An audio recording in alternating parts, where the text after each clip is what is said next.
எங்கே இருந்தோ வந்தால் தான் அதுக்கு பேர் அற்புதம். இங்கேருந்து தான் வருதுன்னு தெரிஞ்சால் அதுக்கு பேர் அற்புதமாகாது.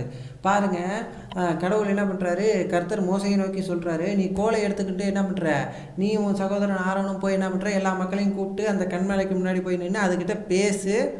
என்ன பண்ணோம், அதுலேருந்து தண்ணி வரும், நீயும் ஜனங்களும் மிருகங்களும் குடிக்கட்டும் அப்படின்னு ஆண்டவர் சொல்கிறாரு.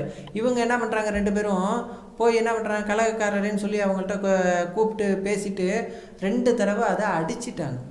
அந்த கண்மலையை அடித்ததுனால ஆண்டவருக்கு கோபம் வந்துருச்சு அங்கே.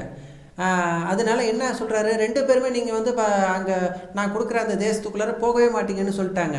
அதனால் ஆரோன் அடுத்தது இறந்து போகிறாரு, மோசே அது போகவே மாட்டார், எட்டகேருந்து பார்த்துட்டு இறந்து போகிறாரு.